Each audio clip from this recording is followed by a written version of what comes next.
where gaming is everything. Welcome to the Extreme Gaming Podcast. Hello, welcome to the Extreme Gaming Podcast. This is hi. This is episode 280. I'm Trev as always. Joining me today is Great Gamer 25. Doomsday. That's Wow. tomorrow. Tuesday? What?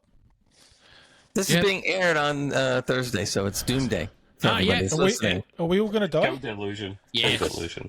No, I didn't say it was Doomsday. I said it was Doomday. Oh, Yeah. I thought you were talking about the end of days for a minute there. No. Matt, Yeah, it introduce. is now. Yep, definitely end is now. I'm Matthew, also known as Irish Guardian on Twitch, Oh, Steam, Matthew. all the lovely things. Yay. And? And we else. No, not you. And the man up there. It's me. Hello. My name's Tal, and I am from gamertech.org. And we did a live stream the other week where we did our first. We had our first customer that bought their own GPU to the party. So they did a BYO GPU, bring your own GPU. Did you charge them a fee? Like BYOB at most restaurants, they'll charge a fee for that. I think you've got to charge a fee. No. So we let people. So you know the GPU market is pretty crazy at the moment, right? So some people might want to buy a second-hand GPU. Some people might want to use the one that they previously had, and maybe they're just going to upgrade the rest of their PC. So we let people just send in their own GPUs or install them themselves, which I think is pretty cool. And that was Makes the first sense. guy that did that.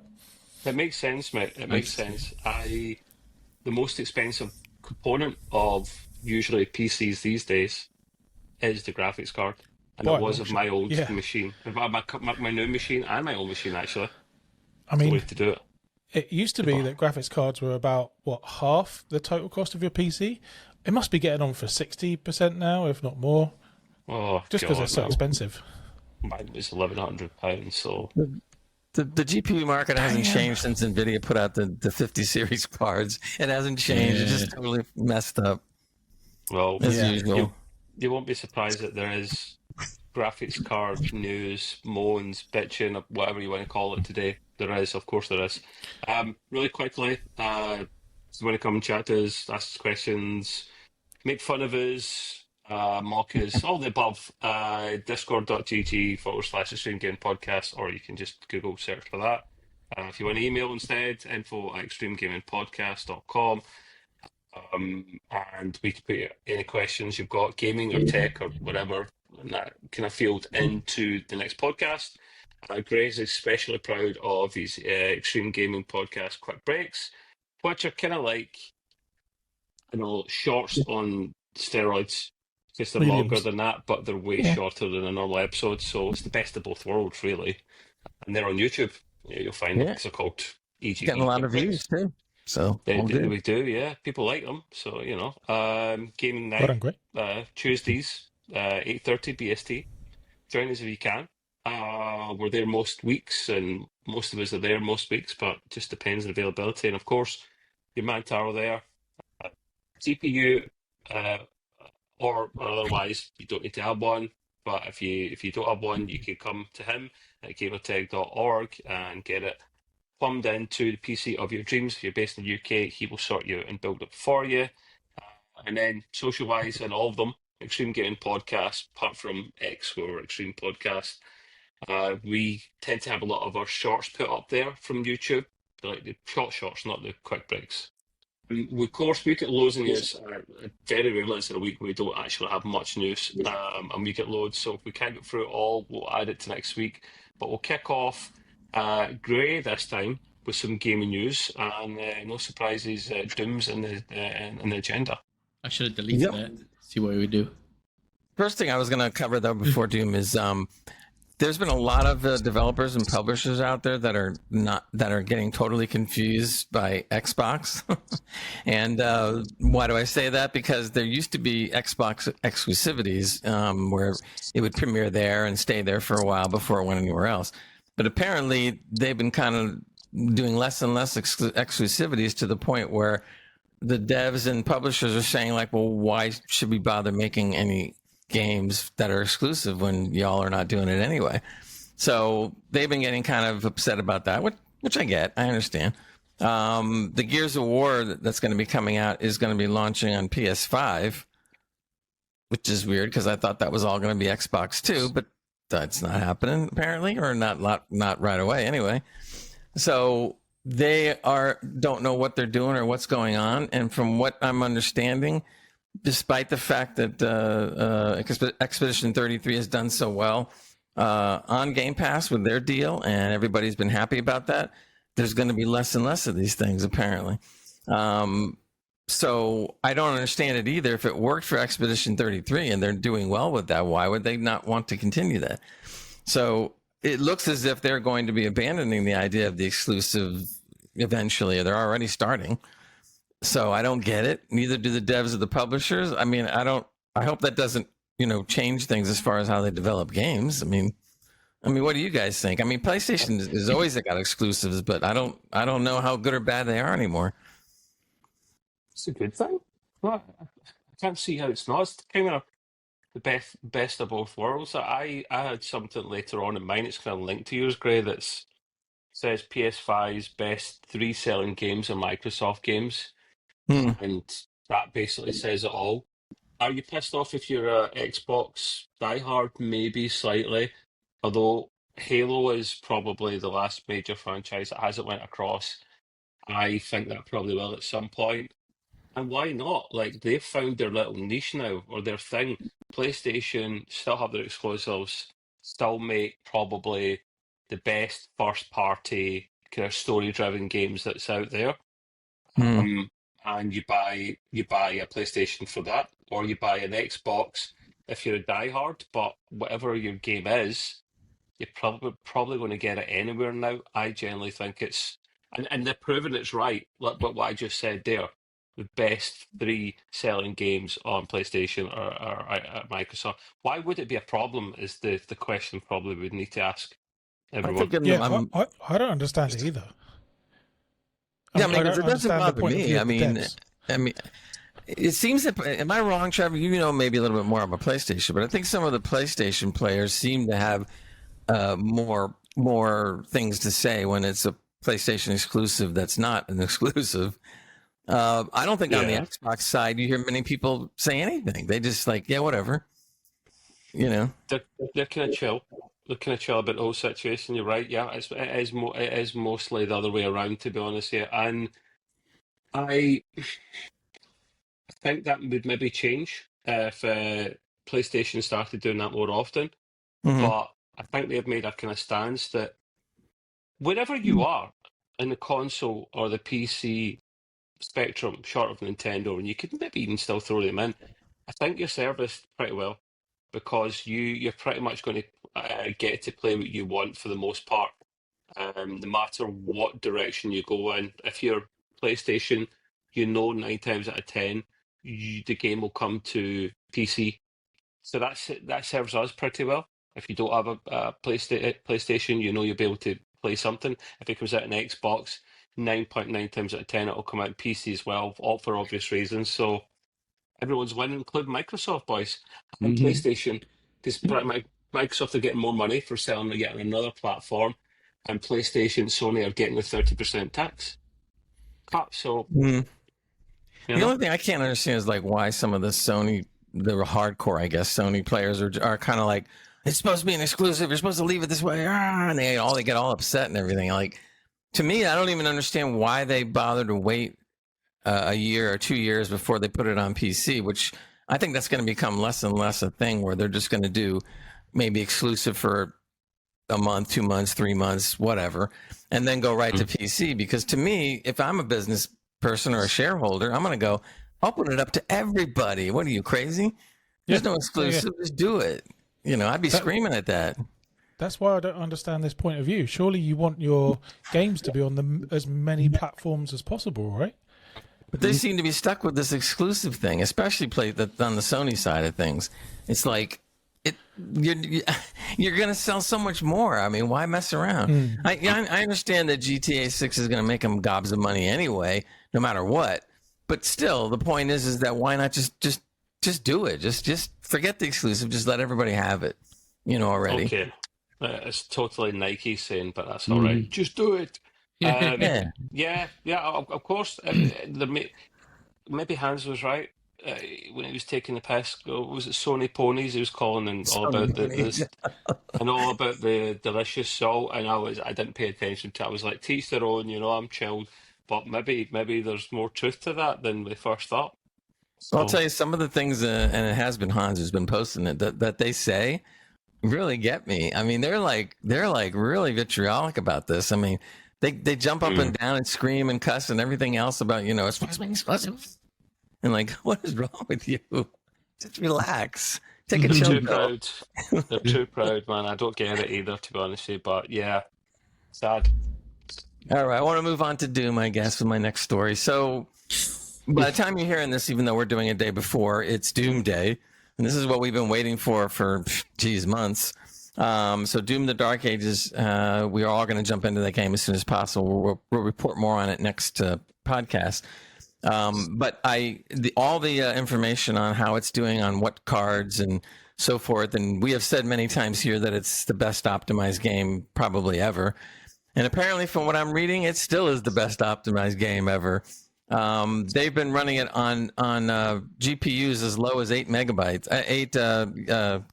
of RAM, and it still runs. The new Nvidia graphics card of 8 gigabytes of VRAM. And yet it still seems to do okay. So anyway, this is Doom. Apparently, it's the first Doom game to be fully ray traced all the time. All the time. Oh, is it baked in? It's baked in. Mm-hmm. God. It's crazy. No, but it's great. He says, and he was mentioning in the article, if you're worried about performance or the necessity for blurry upscalers and wonky frame generation, he says, don't worry about it. He said it runs really good, even on laptops. Wow. And I'm going like, I'll wow. play that on my work one. Wow. Yeah, exactly. Now, obviously, on the laptop, you have to lower the whole thing on your cards, or lower it down to the lowest settings or whatever. But the point is, it still runs. And apparently, from what I'm reading here, this is interesting, Trev, because you had returned your AMD graphics card, but apparently the game runs best on AMD's graphic cards. It's beating out all the RTXs on every front, just about. So that was kind of interesting. Yeah. Let's see. It says for AMD users, you can run it on an RX 6000. In the case of Intel, both generations of the ARC range will run it. On Nvidia, any RTX card will run it. I heard that as low as a 2080 will run it fine. It only requires supposedly 8 gigabytes of VRAM as a minimum, of course, but it'll still run. And what they were saying too is that they optimize it in such a way that if you're running it at lower GPUs, instead of stuttering or stopping or jerking or whatever, it actually slows down. So in other words, it kind of looks as if it's running a little bit more in slow motion as opposed to full motion. And yes, that's not the way to play, but the point is you can keep playing. So I was just like, wow, that's pretty interesting. I mean, I'm sure it's not going. Soft mode. So, Ray, there's not been any kind of backlash about this, because I remember what was it, the Indiana Jones game that came out that was 100% ray trace, right? And everyone was really angry. I guess what this proves is you can bring out a fully 100% ray trace game, but it just has to be well optimized so that you can use it on older cards. Yeah. Well, and this is why whenever we see new games, and we've seen plenty of them, guys, where they're not optimized well and they all have wonky problems, and I keep on saying, go talk to id. How the hell did they do it? They're running a Doom game with a zillion different things on screen, and blasting away monsters in the whole 9 yards. And I said, just what are they doing then? Are they like, I know they put together a good game, I get it, and they're good at it, but you guys can't do that? Here's the point and question: why not use their engine? I mean, I get a funny feeling they don't sell it to anyone like Probably. Unreal. Yeah. But can you imagine if they did? I'm not saying it's better than Unreal. Maybe there's elements of it that are better than Unreal, but and the fact that they're not renting out that engine at all, and they're not owned by anyone, I don't believe yet. So yeah. I mean, that's a well-oiled machine, isn't it? Like the whole company. They built the whole company on basically Doom. So I mean, and Wolfenstein too, but they haven't done a new one in such a long time, which I think's a shame. They should get back to it. The last one was shite. Yeah, I know it was, but I don't think they would do that again after learning, But then again, they can still run their entire company on just Doom. I mean, Yeah. I could be wrong, but I have not heard about any layoffs at ID. You've heard about layoffs everywhere else. Have not heard a word on ID being layoffed. Are they public? Are they private? It could be another I don't know. Again. Yeah, I have to find out. But regardless, they're making enough money to keep their employees happy and to keep putting out games. So now to get to some of the stuff that I think people are going to care about. And by the way, we'll do a quick breaks on this for people that are listening on audio because there's some visual stuff here that I'll explain, but I'll be able to put it up on an edit. In any case, this is no upscaling now, by the way. I have 4K because I know that's what Trev wants to know. So on the baby, yes. And I'm not going to go over every single setting because there are like about 6 settings in the game. Okay, they go from the lowest all the way up to ultra, and then they do nightmare, and then they do ultra nightmare. Baby. Yeah, I want to hear you scream. Exactly. So here's ultra nightmare, 4K. Okay. The 5090 32 gigabyte card is running around 64 to 82. That's the low and high, but the average is more like 82 frames. That's not bad. I mean, considering it's ultra nightmare, like the hardest thing you could possibly run on it. The 4090 is doing about 74 frames. The 9070 XT, which is the AMD, is running about 56, and that's a 16 gigabyte card. 49ers at 24. So you see the VRAM coming down some, of course. The RTX 5080, 16 gigabytes. Isn't that the one you got, Trev? Right? Yeah. Okay, that's running 54. Remember, again, this is no upscaling. That's running at 54 on average, that is. Mine, if I come down to where my card is, my super is getting about 40. Again, of course, here comes, you know what I'm going to do. I'll be using lossless scaling. For sure. No, you won't. You'll be using frame generation. You just have the multi part. I could, if it'll get me what I want. Either way, I'm good. Always try that first over your lossless, man. I'm not knocking lossless. It's just if it's based in hardware, and Nvidia are really good at that. So yeah, no, I will. I definitely will. But even so, remember that's no upscaling, so that's not too bad. I mean, I kind of expected some of these numbers. If we come off of Ultra Nightmare and drop down to medium, I figure medium's a good one. That's not as high as we would run it, but then again, not as low either, or not as high as the Ultra. So if you're running at 4K medium setting, your 5090 32 gig card's getting 89 frames. Your 4090 24 gigabyte card is getting 80, only a little bit less than the 5090. So, I mean, glancing at that at first, I'm sitting there going like, so the 4090 still rules because the 5090 isn't really doing much better. What GPU is it? GPU is it? No, CPU is it? 5090 32 gig is 89 frames, and the 4090 24 gig is 80 frames. It really isn't a whole lot of difference. What CPU is it tied in with these results? Is it the 9800 X3D? Is it?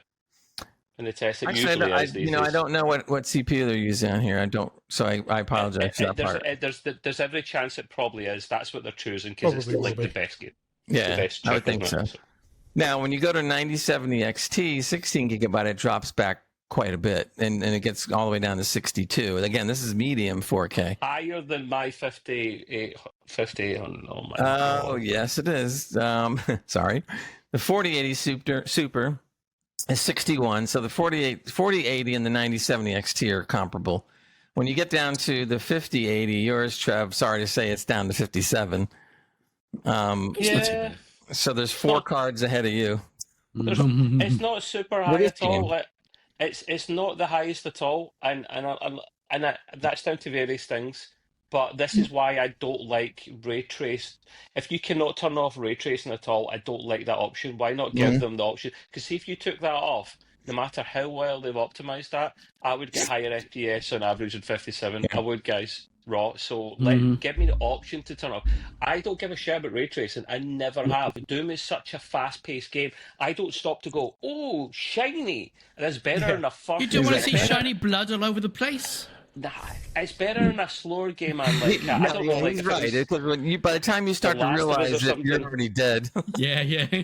yeah, like maybe if you put on a bit of it, like at lower levels, or I like to put it into FPS, and then I like to have the textures and the foliage and stuff like that up high if I can. So yeah, I'm not a fan of that, but it's still Well, an I optimized game. don't feel too bad because my 4070 Super only gets 45. The funny thing is, at 4K medium, my card would get 45, but at Ultra Nightmare, it was getting 40. That's not a whole Much of a difference. I'm only gaining 5 frames a second to go from Ultra Nightmare to medium.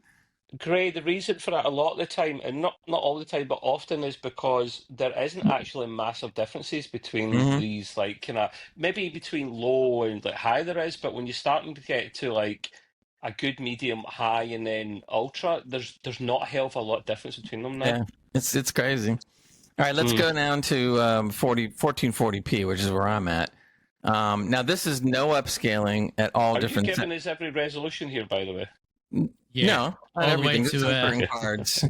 Okay. He's going to go all the way down through them until 480p. Yeah, yeah. Good, they actually have those. They have that. No. Oh my good God. No, listen to this. What have they got? Good. A video of running on 6 gigabytes of VRAM, and it was getting 11 frames a second. And and yes, it didn't look great, but it was still playable. I was like, give us 1440p or something. Let me have too many resolutions or something.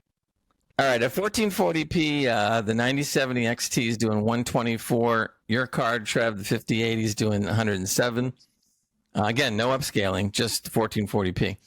That's on. But wait a minute now. Wait a minute. That's on low settings. Let's go all the way up to Ultra Nightmare. Not many of us do that one, and it actually still is kind of hanging in there. The 9070 XT is 96. Your card, Trev, is 91, and that's at Ultra Nightmare.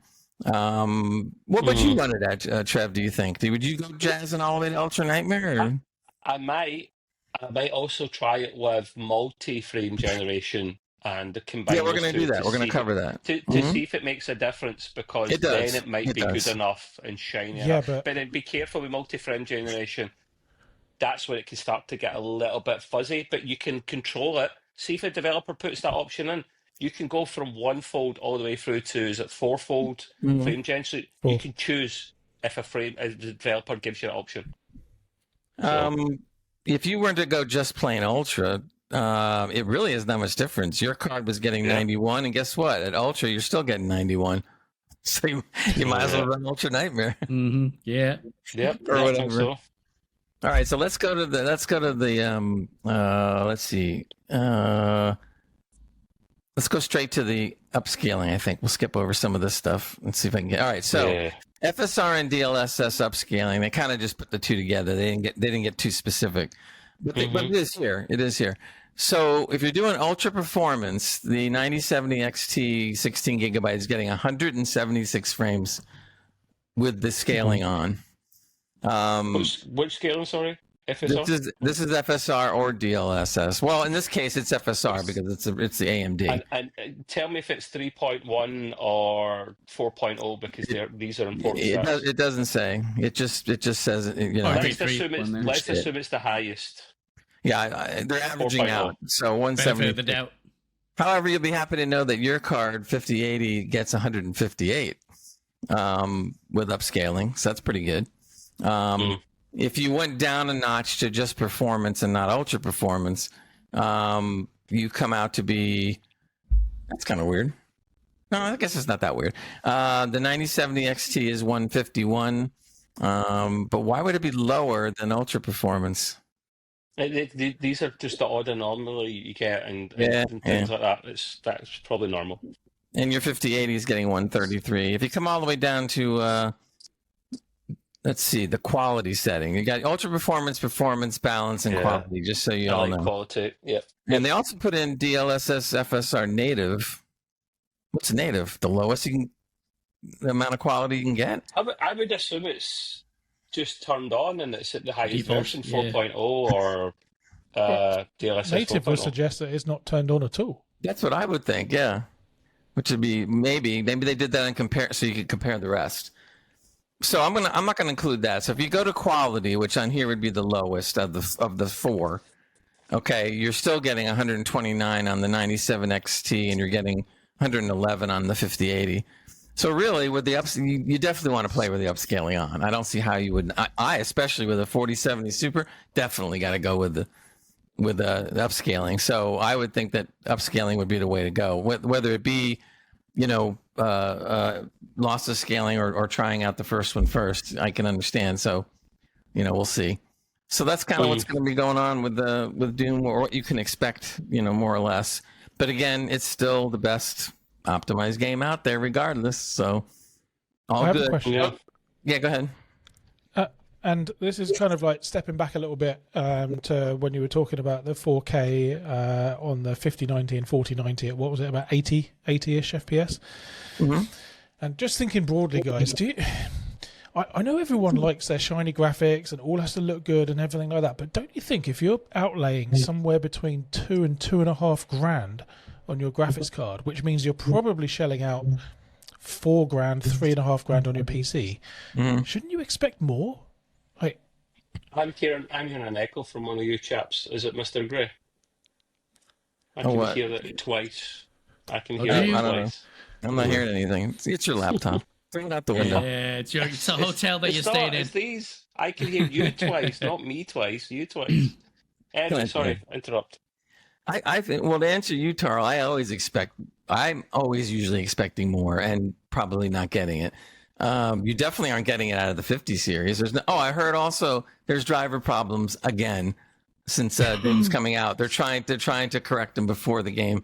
They noticed it because some players had the early access, so they were able to play the game on the 13th as opposed to the rest of us on the 15th.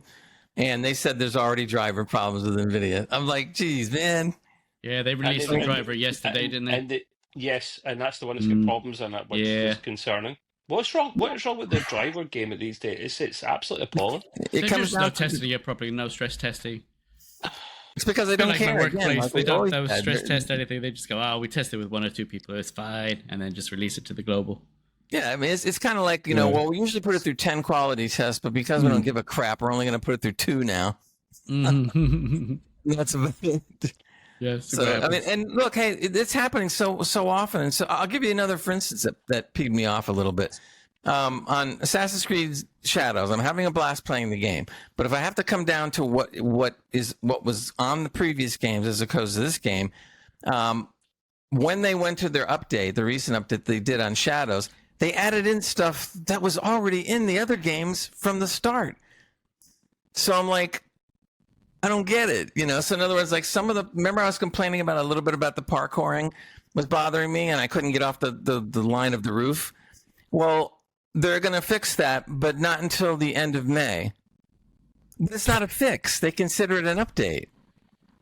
And I'm going like, what are you talking about? It's not an update. That's a feature update. It's not priority. Yeah, and then get this, the update that came out just prior to this one, people were saying they put in the what do you call it, the horse that follows the path. Well, that was always in the original games too. You just click a button and the horse follows the path, or it doesn't if you don't want it to. It was never there from the beginning. Oh, it would be so. And I thought that was a bug, and then I find out it's part of the update. Since when did stuff that was supposed to be in the game be an update? So it's already telling you the game still wasn't ready. And we had to give an update to make the horse follow the trail. And the next update coming up is going to have the parkour that was already in all the previous games to begin with at the very beginning. I was amazed. And then the new stuff, they said they just introduced the newer update had a new mission in there. Okay, whatever. So we got to play the new mission. I find out, I haven't played the new mission, but I find out the new mission is like 15 minutes long. Doesn't give you anything new, doesn't give you any new weapons, doesn't give you any new armor, doesn't give you anything. It's just a 15-minute mission and you're done. And I'm like, and all the previous Assassin's Creed gave you a special weapon or something to go after. It was a longer episode, like 40 minutes, or more, et cetera, et cetera. And this isn't. And so by the time according to the roadmap, by the time you get to where we should be or should have been when the game came out, it won't be till like June. I'm Do you like, feel better? Do you feel better after that little rant, Griff? I mean, it just amazes me. But this is another example of how lazy they're getting. Yeah. I mean, they even delay the damn game like another 6 months, and they still bring it out, technically not finished, and they try to hide it by saying, "Oh, it's in an update." Oh, and we're going to introduce all this cool parkour stuff in another update coming up. Hello, the game I played before, Mirage, Assassin's Creed Mirage, all that parkouring was already in the game. How did we get from Doom to Assassin's Creed in this rant? Because we're great. talking about the idea. It's, Great. that's just Great. I have to great. join up the dots and I can't. It's a tangent thing, but the point is that we were screaming about how well optimized one game is as opposed to the rest of the industry that can't do it.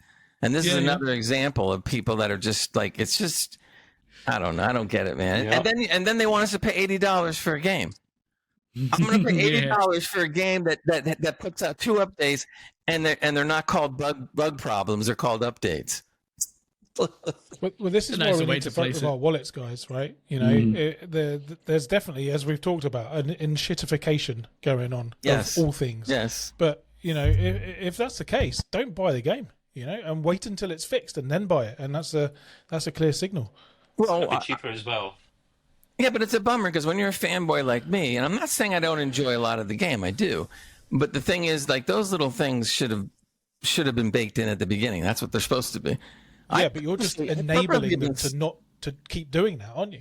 Right. Not, What I've been doing not is just that- you specifically, but you know. Of course, they're all against me now. Okay, I purposely been playing the game at a slower pace and actually playing other games a little bit in between on purpose till they come out with the update that's going to give me all the parkouring that I want.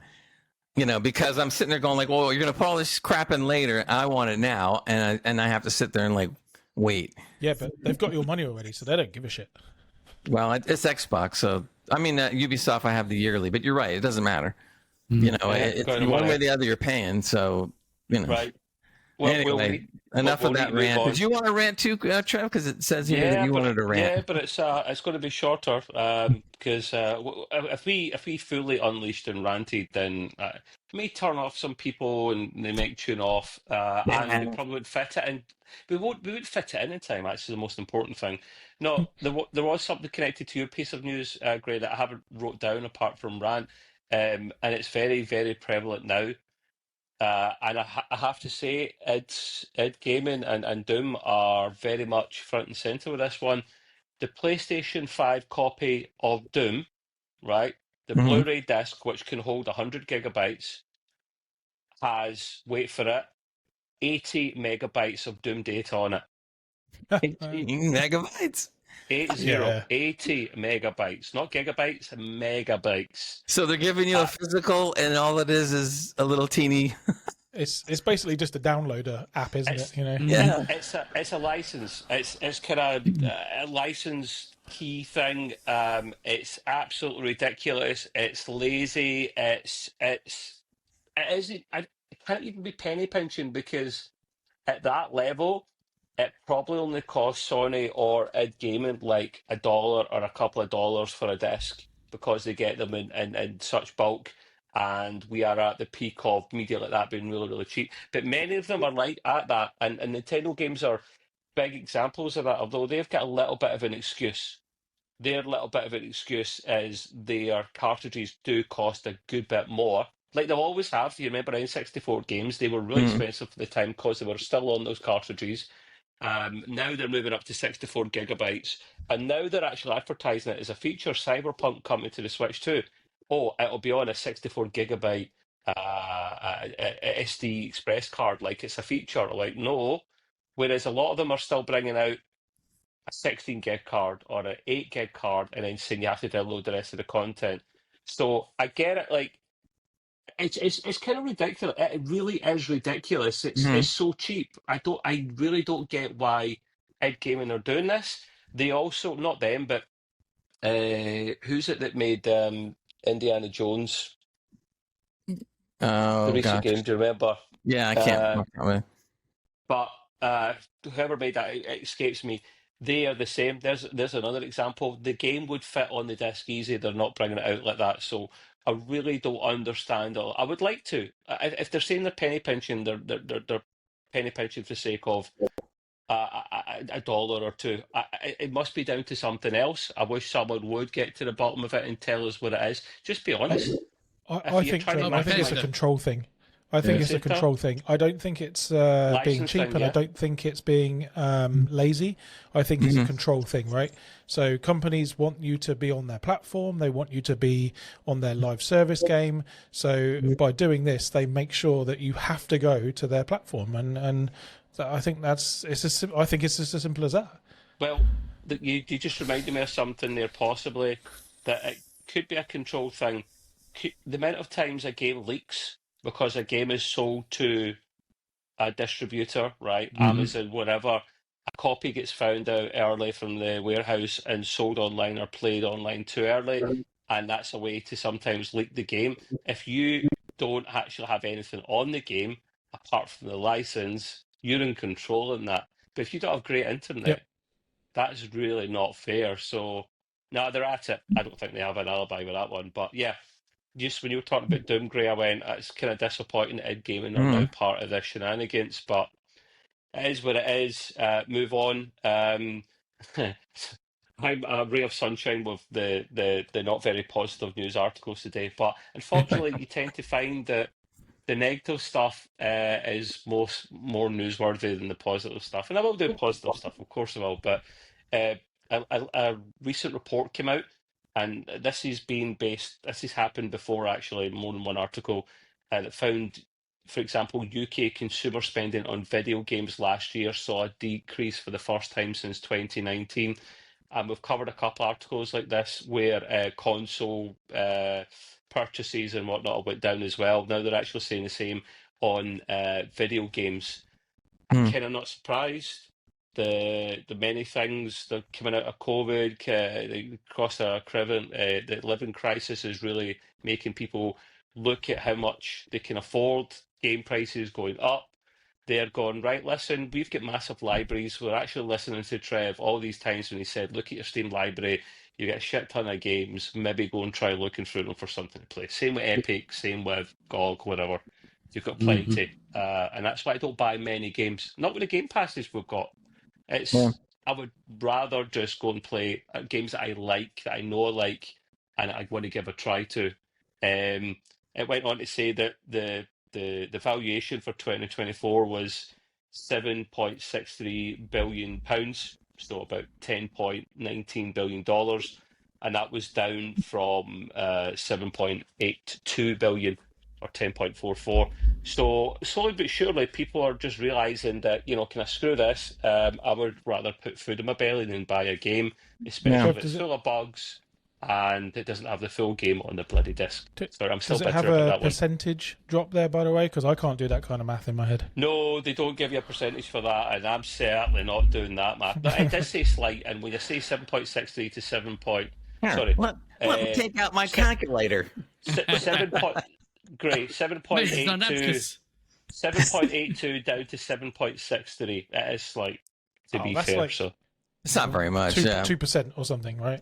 Yeah, but it's been year upon year since 2019. So I don't think I see the 2019 rates. No, I don't. But that says it all. So it's been slight ever since for the last 6 years, and it seems to be. I don't get this one. Box software, so actual physical software there, or with games actually, disc and whatnot, 34% year on year, and digital PC games were down 1.8. So I'm surprised why the physical stuff is actually going down more. Really am there. It's because they don't give us physical anymore. That's fine. Yeah, no, I just think they're stopping very rare.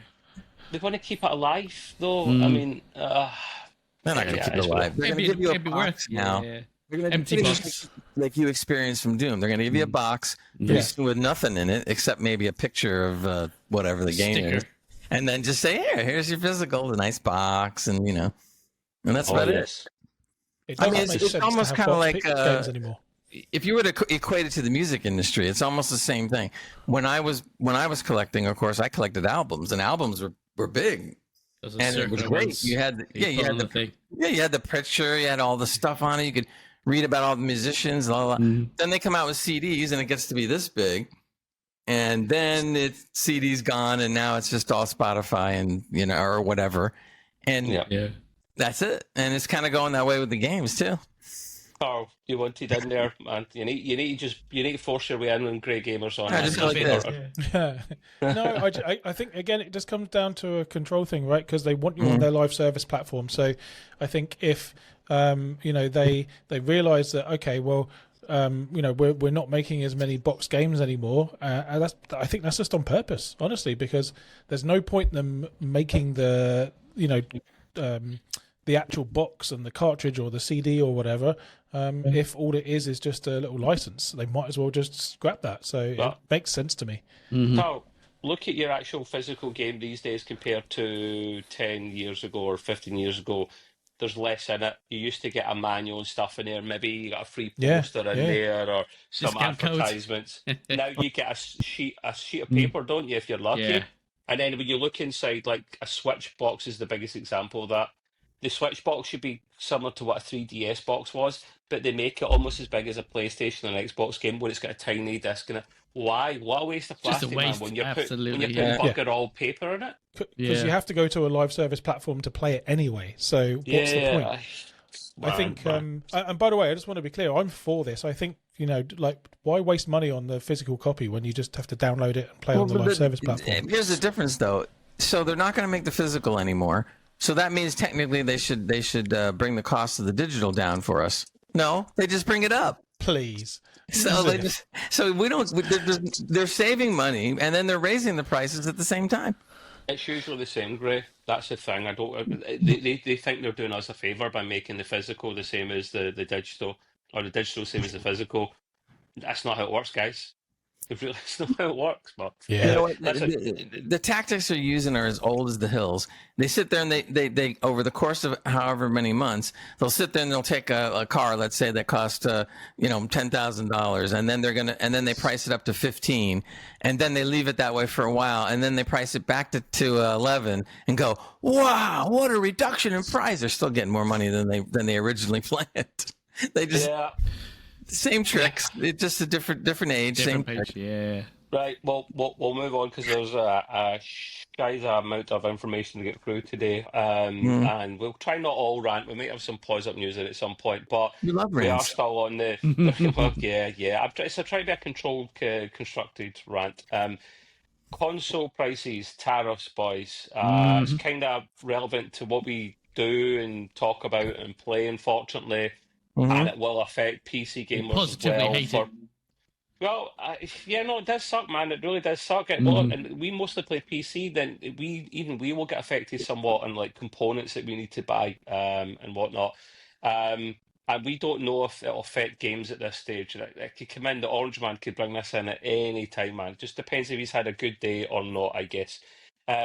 People are saying, the peoples, in terms of the analysts and the experts, think console prices could rise, and this is Giga this could rise by as much as 69% in the US due to Trump tariffs. I was surprised that Trump actually wrote that tariff out because it's 69. He just went, get 69. That's fine. Yeah. I'll make it that. So what it's based on, he just makes things up. I'm not surprised by that one little bit because something I didn't write down or put in the notes here, but it triggered something that I remember from before was. Sony are actually looking for the first time since the tariff prices came in, to increase the price of their PlayStations in the States. And I didn't think they would touch that. And I'm a bit annoyed already that Sony have increased the price recently since the tariffs come in other countries, but not the US. And to be fair to Gray, who's he's one of many good, proud Americans. I won't slate the States this time. They get a buy this time, but maybe next week I might go back to it. I don't know. So are they suggesting, sorry to interrupt, but are they suggesting that people were going to pay, what, $1,200, $1,400 for a console? I just get that 5090 that I'm supposed to have. Well, let me change that question slightly, right? Let me spin it slightly, Tar. Yes, it'll probably be the next generation of console. People have been saying that. Will the next gen, the PS6, the Xbox, X times 300 minus 4, because I can't think of a better bloody name because they've got crap names, Xbox. They are probably going to make their next console. I wouldn't be surprised if the one with like the physical media, like the disk drive and whatnot, or the Pro edition of it, wouldn't be surprised if it was $1,000. Well, it's got to be more though, right? Because I mean, it's what, 750 for the Pro version of something or other at the moment. I forget which one. It's 500. And you know, add 70% onto that, and that's a fair bit more than a 1,000. You're just under double. Yeah, So it's like that's like 1,400, 1,500. I think it's worst taste. To put a little relevance on it over here, at least as of the time we're recording this, the U.S. and China, et cetera, have entered into an agreement that supposedly is all going well, and we'll see. But the talk about how much percentage and how much tariff continues to go up and down every day. So as of today, then the tariffs are going to be brought back quite a bit, all the way back down to reasonable levels again. But let me preface that by saying that's today. So you can imagine when they're sitting there trying to price these things, they're going like, okay, well, it's going to cost this much money. Oh, wait, the tariffs went down. Okay, now it's going to cost this much money. Oh, wait, it went back up again. Now it's going to cost this much money. What is the point of all this nonsense? What is the point? He's causing havoc, man. He's causing havoc, boys. It's all over the place. Like, you can't make up. People can't plan shit in business. Exactly. If he keeps putting up and down like a fucking yo-yo. So now, what's he trying to achieve? I don't get it. Here's what's going to happen, I think, and I'm sorry to say this is the way sometimes the state of affairs, right? This is what I think is going to happen. We'll see if this is going to be right. The tariffs will come back down to the normal level. They'll have an agreement between all countries. Everything will be cool. It'll be a little bit more maybe than last time, but it'll be considerably less than the 145% that they've been hiking it, right? But what's going to happen is that the companies that are making our games and our consoles are going to go, all right, so when the tariff was 145, we were selling it for $1,000. When it wasn't 145, we were selling it for $500. So when the tariffs go back down to where they're supposed to be, we'll sell it for $750. You know that's going to happen. They're going to take advantage of this, and they're going to get more money out of us, and then say, "Oh, the tariffs went down. Look, it would have cost you $1,000. Oh, that means you're going to give it to me for $500, right? Oh, well, no, it's going to have to be at least a couple hundred more than that. I mean, because we had problems and we lost a lot of money and I hope not, but I got a funny feeling that's what's going to happen. There'd be loads. So, question, guys, like specifically to you, would you pay $1,000+ for a console? Not one bit. No. That's what I'm finding out. Yeah, I'll get a graphics card instead. You can't get a good one for $1,000. Yeah, there you go. No, I'd be out then, boys. Safe to say. No, I said keep that right to a minimum because that's a whole kind of segment pod on its own potentially. Yeah. We'll put that one to bed, leave it be. A little cheeky thing happened with Nvidia, no surprise there. Their RTX 5060, which is either just out or about to come out.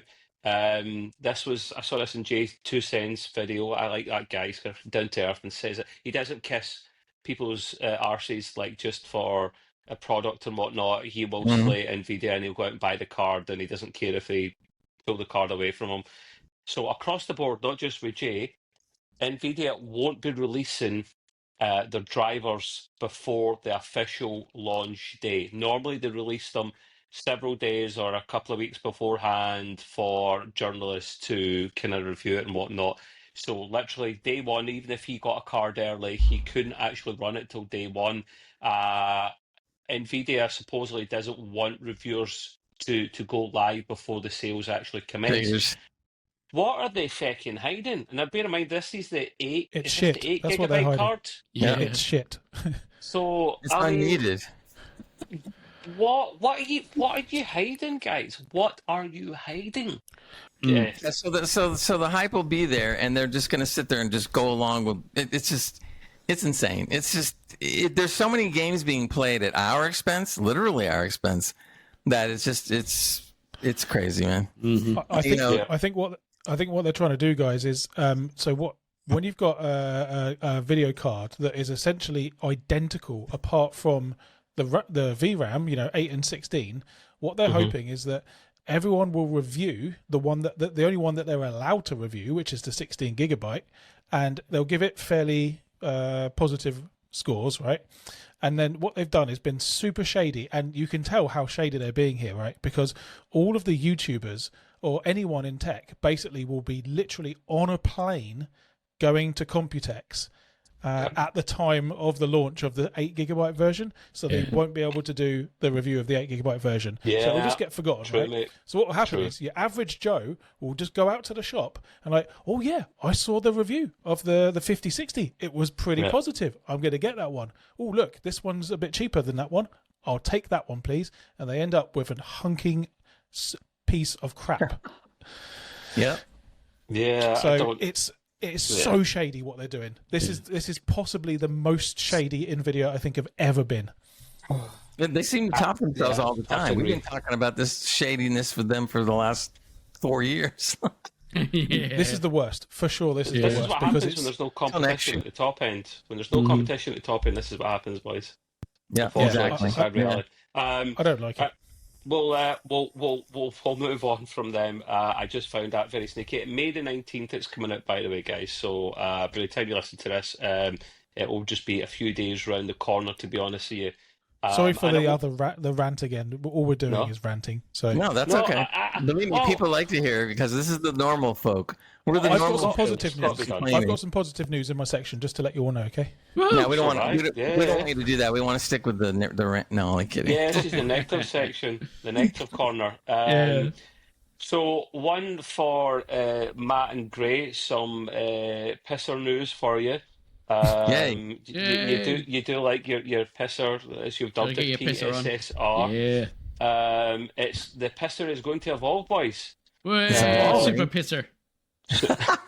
Mega piss. That would have been a good one. They should have done that. Pisser Max Plus. Yeah, that's it. Pisser Plus, yeah. Pisser Pro. Maybe tissue. Piss on this. It doesn't have a cool name. I wish it did. It's not. It's PSSR 2. Original. I know. Number 2. They're not watching our pod is the problem, right? So this is what happens. No, it will be. Right, so when the PS5 Pro came out, people were saying PSSR is not as impressive as AMD's FSR 4.0. It's more the equivalent of 3.1 or 3.2, right? And I agree with that. And when we found out Sony were one of the leads behind 4.0 coming out, I was like, oh, why are you not getting in amongst it? I think AMD has some exclusivity with that, which is fine. I don't think it was done in time either, possibly. True, because you have to adapt it for the PlayStation as opposed to just a dedicated AMD GPU, so I get that. But it will be coming, we don't know when. It will feature higher image quality, wider resolution offerings, and proper support for 4K 120 or 8K 60 FPS. Now, just a rumour, but it's a rumour that makes sense that I would actually put some money in. The thing with PSSR, as good as it is for a console, it does have some limitations. Now, I'm trying to find, off the top of my head, I don't recall, but it only works from resolutions of something like 800 something p up, which is not ideal. You're wanting it to potentially work from lower resolutions and go up so you have more to work with.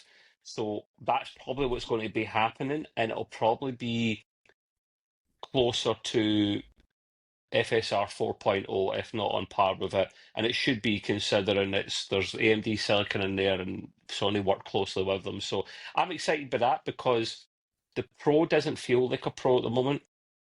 If I'm being honest, it is better than the original because it's got a bigger GPU. It does. It physically has a bigger GPU, and the CPU. Not by much, though, right? No, well, no, the GPU's 40% better, faster. Okay, it is much. Yeah, no, it's 40, but the CPU is the key thing for increasing the FPS a lot of the time, as you know, Tarlin. Yeah. It's the same CPU for continuity reasons.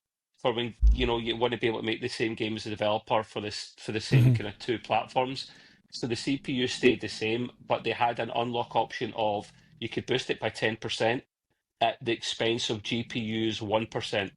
I would rather take the GPU down 1 to put the CPU up 10, 100% any day of the week. So yeah, I think if and when this comes out, it will actually feel like me as a pro owner will actually feel like I'm getting more bang for my buck, and it will be because thing is, the PlayStation 4 Pro felt more of a pro on launch than its base unit did its equivalent. So, yeah, no, that's kind of exciting.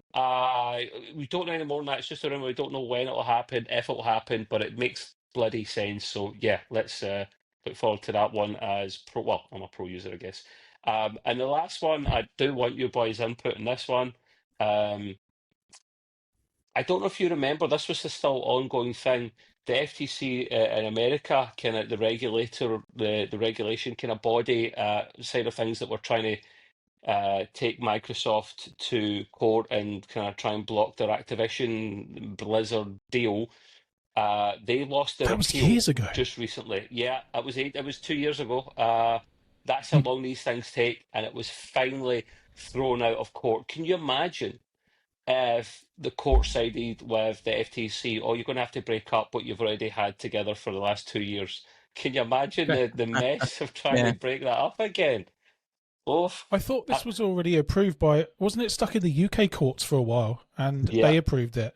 yeah. Right. So why is it going again? I don't understand. Oh, the FTC are just. I thought the Trades Commission in the UK were better. The FTC are like, hold my beer. We've really got some. We've been watching the EGP podcast, and we know how to rant with the best of them. So, no, it's ridiculous, boys. I mean, listen, you could have had your reservations at the time of this deal not going through.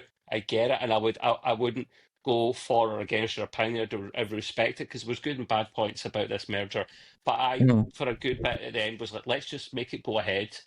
I think it'll be a good thing. And so far, it's been proven as us as gamers, it's been a good thing for us. So, I mean, More stuff for Game Pass. Yay. Mhm. Yeah. That's always it. Game Pass is on a roll, boys. Like, Game Pass is smashing out the park. Great value. I can't complain. I generally can't complain. Yeah. Even if they put the prices up this year on the Game Pass, I couldn't complain. Still value. It's the best subscription value I've got of all and include the streaming ones in that as well. But yeah, so what I was going to do, being cheeky as the host, and I had it set up like this last week, to be fair. It's not hardware news, but I did have it here. I added it in last minute, and this was a kind of big deal.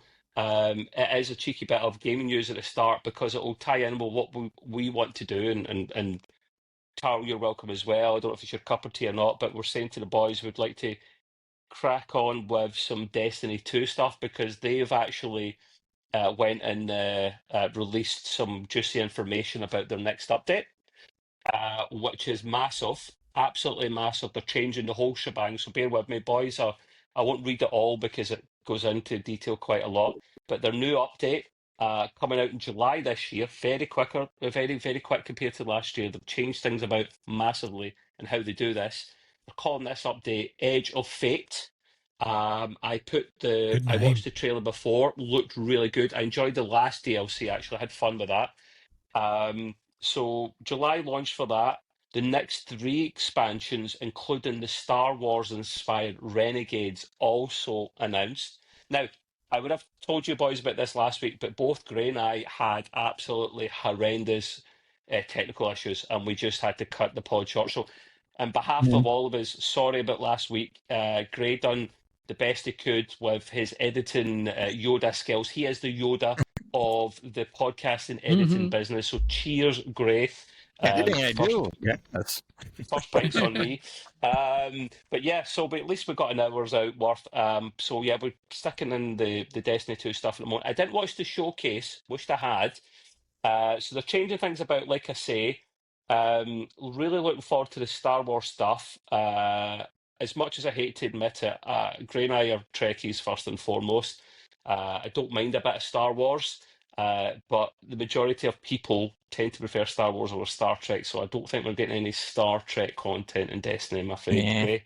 I know. But the next best thing, we'll get to ride a bit on hover bikes. Not hover bikes. What are the bikes called in Star Wars? You need, Bikes. but by the way, Speeders. Speeder bikes. Speeders. Yeah. just so you know, sometimes not seeing Star Trek content like we would Star Wars is not always because of the companies that like the people are putting together Destiny. Oh, don't It's start also that rant, mate. no, it's not a rant. It's just that some of the legalities involved with the way they protect the Star Trek franchise is not. In other words, the Star Wars franchise is more free giving of that kind of stuff, whereas the Star Trek franchise is not. Yeah, So- you wouldn't want No. Ubisoft grabbing onto Star Trek, would you? Hans was upset, very upset. You know, no. Well, it makes sense, right? At the moment, I think it's still in place. I'll need to check. Haven't played it in a little while. There was some skins and stuff, some Star Wars skins already in the game. They have been for a little Yeah. while. They look cool. I'm going to buy some of them, not all of them, because to buy all of them, you're like, it's like £50-60 to buy all of them. I'll pick and choose some nice ones where I could be a stormtrooper or I could be Darth Vader himself, and instead of getting a sword out, I'll get my lightsaber out, that kind of thing. And they're just tying in with it. I play a game on my phone called Monopoly Go. You guys might know that. They've tied in with Star Wars. It's Star Wars themed for a little while. My piece going around the board is Princess Leia. Come on. You'd make a good princess. Yeah, I would actually, mate. And you grab me by the bun, sorry, Skill no, that's buns, yeah, X-rated yeah. stuff. Like, Hey, it could be worse. It could have been That's the wrong Jar kind Jar of Star Binks. Wars. So, Yeah. But yeah, so 2 further expansions are coming later on. So they've changed how this kind of works actually now. There were some major discussions on kind of how Destiny's got its roadmap for games coming out over the next kind of several years, because we won't see a Destiny 3 anytime soon. A key one that players will appreciate is Bungie will no longer... I'm going to read this back twice. Not taking the piss, I'm reading it back twice on purpose. The key thing is Bungie will no longer charge for seasonal content. I repeat, Oh, he just had Bungie a heart will attack. no longer charge for seasonal content, meaning that when you buy the latest expansion for Destiny 2, That's it. you won't have to fork out more when the season kicks off in order to get every bit of narrative content. I mean, that's a win for the gamer. That's brilliant. I just pay for a DLC and I will get the extra gubbins free on top of that. I love that. To get ourselves up for this, Edge of Fate will kick off what Bungie calls the Fate Saga, which will unfold over several years. My God, Bungie, you're milking that, son. With new and old characters at the core of a story like Freyra Ikora, who, if you play Destiny, you'll know that name. It'll centre around a group called the Nine, described as celestial bodies that have been around longer than the Traveller or Grey Gamer, because he's pretty old as well. Yeah, And representing each of the planets. Sorry, Greg, I had to do it.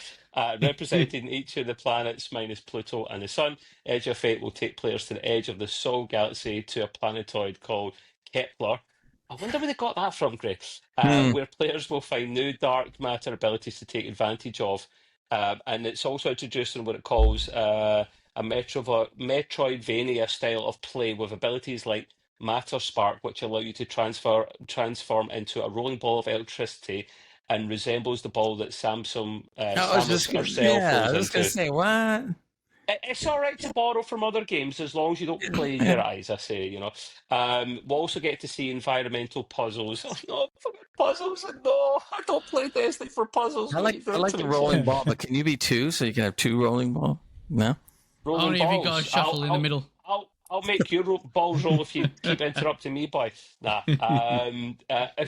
Some puzzles, man. If you like that, that's power to you. Yeah, I know you like it a lot. No. And we have a narrative prologue to the Edge of Fate in July. 3 dungeons. I don't know how I feel about the dungeons. Called Explorer, Eternity, and Ultimatum have been made available today. Well, it was probably a week ago and that's what Scythe was probably talking about to you, Matt, in terms of the dungeons. When we get you up to speed. Now, I know. In fact, I'll start with Taro. Taro, have you got this game? Have you played it? Do you like it? Because I know the other boys have got it. No, and no. Kick him Oh, off! no. Who said that? You're Kick him tangent off! again, then. Thank you very much, Samson. No, anyway. Bye-bye. Hey, Sorry, it's not his boys. cup of tea, As somebody boys. said, I need to interrupt for a second, Trev, though, because this is something that I think I wonder about, and I think a lot of listeners would too. If you haven't played in quite some time, which would be me, what do you have to? How much money do you have to spend to be able to catch up to the new DLC coming out? Because that's important. Because before you would have to well, you don't have to buy this, but you have to buy that. You don't have to buy this, but you have to buy that. I can only partially answer that question. I don't know is the proper answer, but because I don't actually know the amount. However, what Bungie do to make things seamless for players, if you've jumped into a DLC, more recent DLC or the latest DLC, and you've missed a couple of them, they will often you can jump ahead to the present. And your light level goes to like a up-to-date base level, so you're not behind. Now, Matt, in fact, I'll let Matt take this next bit. Matt is playing and catching up with the help of Mr. Scythe here, so that he can get up to the latest DLC. Now, not all of it's mandatory, but Matt, can you tell us from your experience what you're doing to catch up and the little kind of things that you go through to get there? everything. How much you have to spend to do it? All of the things. Yeah. There's a lot of missions to go through. There's like a whole time line, isn't there, that you have to go through. There's previous missions that you have to go through as well. It's epically. There's tons. There's mandatory stuff, but you don't need to do all of it. Am I right in saying you have to do certain things and you can choose others? There is specific ones that you need to do to get on to the next part, and it'll tell you which ones you need to go through. It's not all very slimlined. Like, you really have to look at what you actually have to do to find where you to go. Yeah. So that bit they could have made a little bit easier to follow. So I always go off on a tangent, or I'll end up doing. I think it was the latest mission I was doing, which I wasn't supposed to be doing. It just put me there, and I got my ass caned a bit. Yeah. Let's just say it was a harsh one.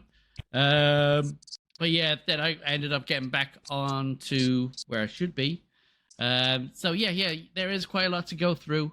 But if you got a gang that's with you, it can go through quite quickly. So yeah, it's very possible. It's very possible. We'll help you boys get up to date. Listen, I'm not in a rush for this one. I'm not. It's not as if I need to play the DLC in day one. Like, I've completed the main story element of the last DLC, not all the bells and whistles, and then I went and bought the season pass and never played much of the season pass, which is a waste of money, I know, but things happen, life got in the way. We will play it, and like this Matt says, there are elements that you click on the screen that will take you through like a timeline kind of thing, the things that you need to click on, play to progress to the current level. And I think Gray gets a bit upset about this, but I'm going to say it regardless. I definitely need you, Mr. Gray, when you do a quick break just for Destiny 2, to not only stick in the trailer, but the Star Wars teaser, because the Star Wars teaser's cool. You just see them going along and the noise of the bikes. That's pretty cool, actually. I won't lie. Yeah. See, I think I'm guesstimating that I'm about 2, maybe 3 DLCs behind. That's not counting the newest one. So but I'm just curious, like, how many of those they'll make me buy, or would I buy the new one and they'll just say like, you're okay. That's what I think. What the hell was that? Matt, I told you not to get your lightsaber out on the podcast, man. What did I tell you, mate? You know it's him. He's a cheeky chap. It's always a Matt up and down. May the Schwartz be with you. Getting your lightsaber out in public again, man. I think, Gray, to answer your question, they won't make you buy them all, because that would be harsh. I think if you buy the latest one, they kind of turbocharge you through it. I think that's only fair. But I don't truly know the accurate answer to that. We might have to do a bit of digging and find out. Because that would be harsh. That would be really harsh if they'd done that. Spend over $10 I'm out. No, only kidding. No, I think it's about 20 quid to get the latest good one. 21 quid, 17 for the one previously. So it's reasonable. Tell you, that's a question for Google AI, Gemini. I ask it all kinds of stuff, man. It'd probably be able to give you an accurate answer as well, actually, to be fair. Right, anyway, we'll leave that, because let's say there's loads of bloody trailer content it'll take for absolutely ever. So thank you for your patience, peoples. We'll be getting into that soon. Mr. Matt, the floor is yours with some game news. Only Yeah. games. I need my own little thing. Only games. Is that your jingle? Oh, it better not be it. Shit. Don't worry, I'll cover it Gaming. with the segment intro. It's okay. Yeah. Leave it to the Thank pros. Don't cover that up. That was Definitely. great. Okay, I'll put it in there. Two little games. Two Oh little my God. games. Oh, stop! Is this an actual It's game or enjoying what? cats. Well, yeah. I mean, I was, yeah. I have. Well, it's more of a what's out now kind of couple of good ones that kind of hit the old noggins. Not the ones that I was playing recently because they only just came out today. Yeah, today. Yesterday came out. The regular game or demo? No, regular one. Okay. Yeah. So these ones have been released. I'm trying to find out where I was now. Yeah. Empyreal. Okay. Empyreal. Something like that, yeah. There you go. So this was an action RPG that's been released last week for PC, PS5, and Xbox. No Nintendo's mentioned in here at all. Terms and conditions apply. The game promises an immersive experience with very rich storyline, dynamic combat mechanics, stunning visuals, which they do look pretty epic. I actually downloaded it. I haven't played it yet. Just been watching the thing. Wait, I have to interject. Do you realize every game that ever comes out, they all say the same thing? Stunning visuals. Stunning. Yeah. I mean, they are quite sharp, to be honest. But then that's just the trailer, maybe. I don't know. Yeah, I think this one I had to actually go onto Twitch to actually see what the gameplay was like. But it didn't really show much. Yeah, so this is a journey through a fantastical world, battling formidable foes as usual, hidden secrets. Oh, he's gone. The games are designed to offer a blend of action-packed gameplay and role-playing elements. The soundtrack is actually really nice on there as well. Yeah. There's a couple of songs in there people would know and go, oh, yeah. So this one is going for £22.49, but they still actually have a demo available. So you can always try that one. Another one that is out that week as well was Pixelshire, which is another RPG life simulation thing that's going for £14.23. There's no demo for that one. That one's gone. But that one is pretty much exactly the same as Stardew Valley. Those type of games, the farming simulator style. Go off and do your quest style gameplay. You build, you manage your town, interact with characters, explore different areas of the world. Imperial. Okay. Definitely. Yeah, there's definitely better. Yeah, Pixelshire, it's just been done so many times. I don't know why they have to do it again, because I think, was it Coral Town? Is it called? Yeah. Yeah, that one has better graphics and it looks exactly the same. So yeah, I'd definitely say Empyreal is a lot better, a lot sharper, more exciting. I saw some of the gameplay in Imperial, whatever we're calling it. That looked good. It didn't look bad at all. It did look a little Destiny 2-ish, though. It does. We were just talking about it. Yeah. But it matches. Yeah, absolutely, it matches it. But yeah, I've been playing the Precincts mostly since it came out yesterday.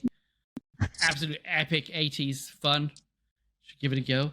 I think they have a demo still. It's only 20 odd quid. Is it about the police? It is, yeah. So I did a review on that before, didn't I? So yeah. Is it like Police Simulator then, or like Popo Simulator? Like how's that? What? Yeah, so it's a typical top-down adventure from the 80s, storytelling side game, where you're a cop and you have to go around arresting people, of course, doing cop stuff. With 18 donuts. 18 donuts. Well, hot dogs. They have hot dogs there. I haven't seen a donut yet. Okay. Yeah, so you're helping people with gangs. You're arresting people, and it's very much an old-style sort of driving, like GTA, where you smash into people and shoot, which is quite interesting. It is fun, and half of the stuff there, not the buildings, but the roads, the things on the side. You got jumps, you got destructible barriers, cars blow up. It's great fun. Burnout Paradise? No. This just sounds like a little bit. Sort of, yeah. I mean, you can do racing in there, which is quite interesting. But yeah, it follows the trail of this cop guy who lost his dad from the gangs, who was a cop as well. So you're kind of like going in there to find out who done it, and you do that. Yeah, that's it. So you got skill tree as well, things to upgrade. You get different cop cars as you upgrade. So yeah, it's fun. It's exciting. There are the NPCs or the little people that are walking around next to you. Some of them come up with the most weirdest of things. I walked past one and they were shouting out the they mostly come out at night, mostly. Yeah, as I walk past them. Yeah. So I just like, oh, aliens, ooh, yeah. So yeah, it is quite interesting. It's quite fun. Half the things that you do there has been stitches. I was thinking about when you said there's upgrades to the cop car. So I'm sitting there going like, so they have one without a light, one with a light, one with a different color light. No, you upgrade the vehicle. So you got like the normal cruiser, and then you got a 4x4, and then I think you got an undercover one and something else as well, which is blocked from my views until I pass that certain level. So 4x4, cool. Does it have like a cannon on it or anything? No. Oh man. Sexy light. Sucks. Yeah, it's very retro, very 80s. The music's very 80s as well. It's very up there with Vice City style goings on. So yeah. Well, see, I can identify with that. You guys can't, but I could. Yeah, there you go. See, excellent. Cool. That you, Mr. Matt? That is me for now. Yes. Little side tangent. You might be interested in this, Matt. Maybe Grain Time. The new Destiny DLC, Edge of Fate. It's normally $34.99, so I'd imagine that's probably like $40 or something. So that's about DLC price. That's fair. If you go to CD keys, you will get it for £25, $25.99. So that's actually a decent. That's a 25% off. That's pretty. I'm going to probably buy that after this, to be fair. So just to let you know. Right, excellent. Thanks for that, Mr. Matt.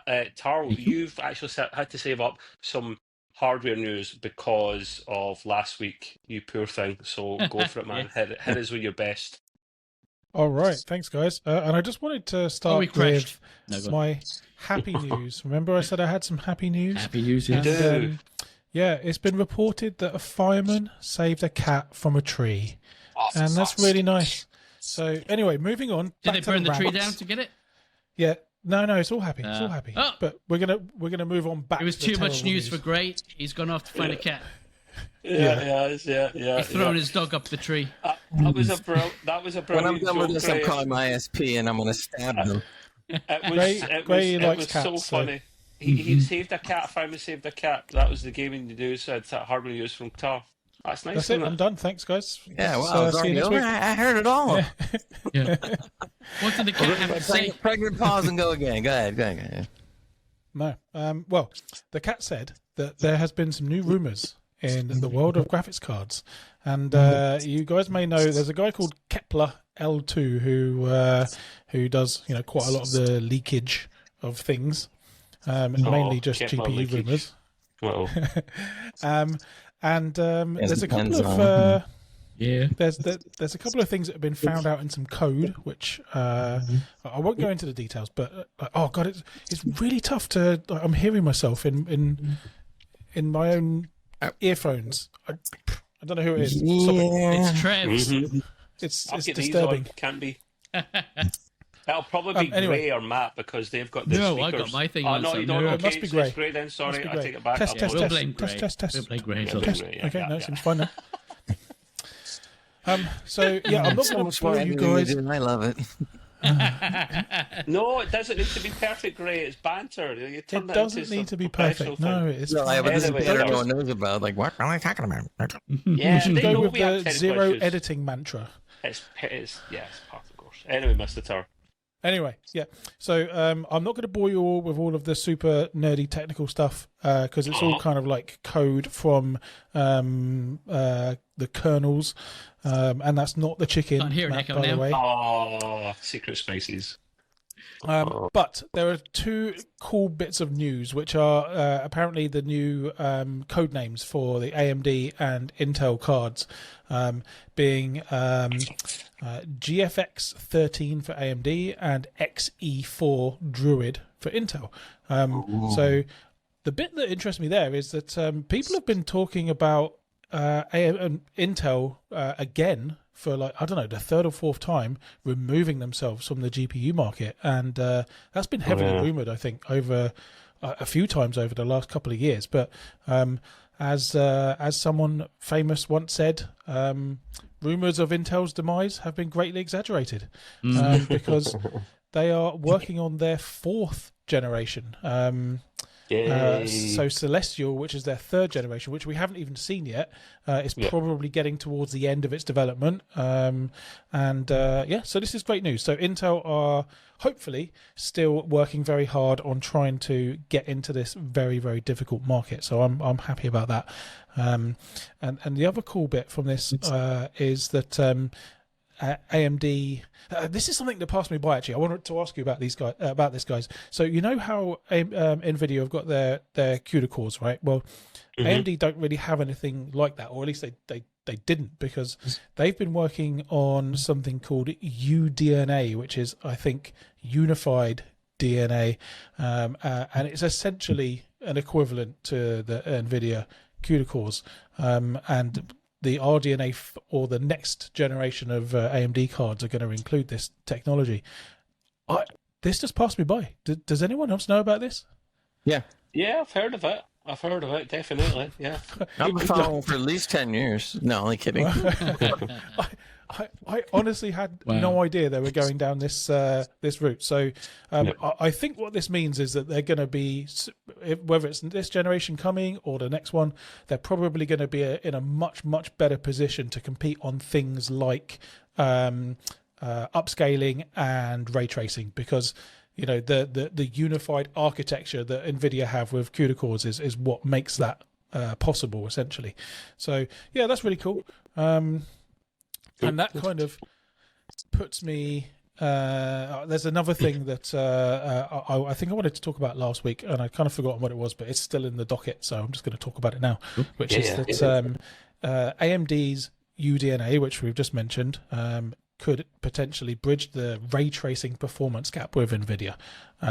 So this is going to be really good. I think it will help to sort of strengthen the market and have a much better competition. But it'll also be good for the console gamers, I guess, on the PlayStation side, because this should lead to much, much better graphical capability in the next PlayStation as well. So what do you guys think? Do you think this is going to be a really positive thing? Do you think you could see AMD competing with Nvidia finally in the next couple of generations? Not in the high end. Not in the high end. Really? No? I think AMD will compete in the high end eventually. I think what they're doing, unlike Nvidia in some ways, is they're doing what they can do when they can do it, instead of putting out something and trying to do catch up and making it a lousy product. So they can only go as fast as they can go. So however long it takes, I think they will compete or come pretty damn close.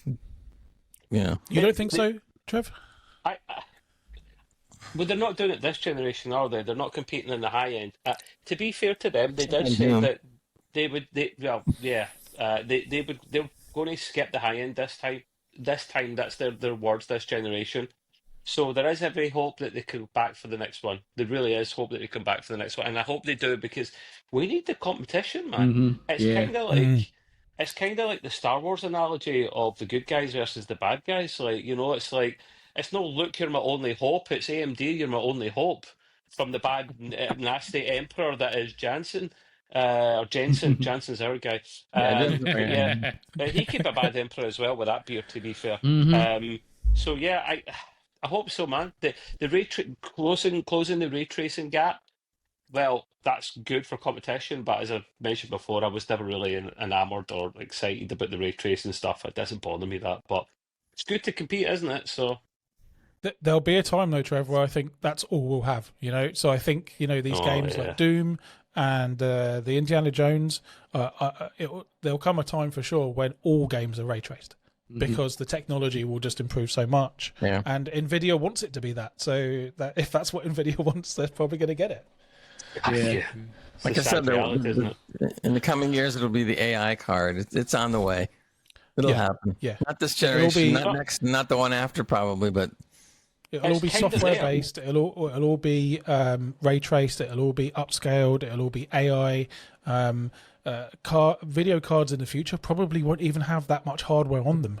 I would exactly. imagine. So you only have a card like a third of the size, or whatever, but can put out enough to what you need. It'll be a live service graphics card, guys. Yeah. Oh, That's all we no. need. Can you imagine those sitting go, you didn't pay enough for the game? And they try to turn us right off. Oh, no. Yeah. Coming, man. Brutal, man. Absolutely. That's I go talk. that's just not a future. I'm sure. I feel particularly happy about. You should get one with a coin slot in it. Yeah, there you Count go. in for each use. God, You put 2 quarters in for ray tracing, 3 quarters in for more VRAM. Yeah. Go ahead, Trev. Anywho, What were you gonna say? move on. We'll crack on. I've got- Guess it's yeah. I've got one more I wanted to talk about. If that's Oh, okay. sorry, my bad. Apologies, my man. Go No, for that's it. okay. You can move on if you like. This one's just still a rumor again, but I think it could be very cool. So this is Intel, and apparently they're going to be releasing, again, still rumor, a professional card, which is essentially 2 cards melded together with 48 gigabytes of VRAM. So that's 2 GPUs. And some of you, Gray, you're definitely old enough to remember the days where I think it was there was a version of the 780, the GTX 780 that was essentially 2 cards melded together. And I can't remember if it was exactly that one, but there was one in the past. And of course, we've had SLI cards, and it's that's all died a death, I guess. But I mean, so while this sounds really cool, I'm not sure that I really have too much optimism for it, because I mean, it's all about the software optimization, right? It's about if they have a card that is 2 cards put together, it's all about whether there's the software in place or the optimization for the software that will allow it to do its job.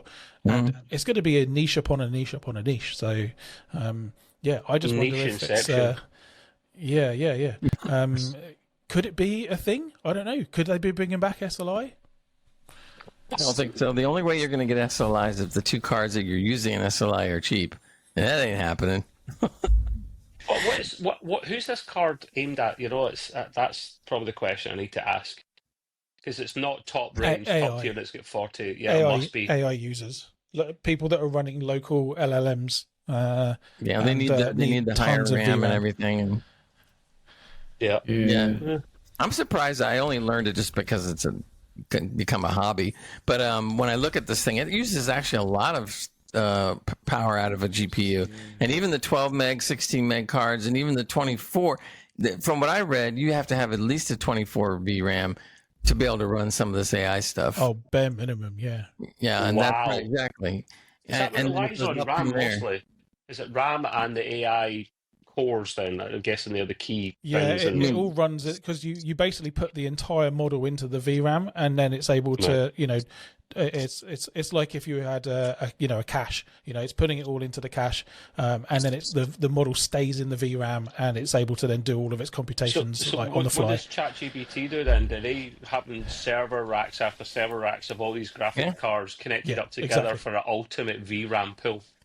That's exactly right. They have huge data centers full of Nvidia GPUs, basically. That'll keep your living room nice and toasty and warm, wouldn't it? Yeah. Jesus Christ, man! Wow. That's actually going to be a problem in some parts of the world because they're building server farms for AI. They don't have what they need to keep them running. It's a problem because when there's people out there that can't get electricity for their home and they find out that the AI center's sucking it all, they kind of like, wait a minute.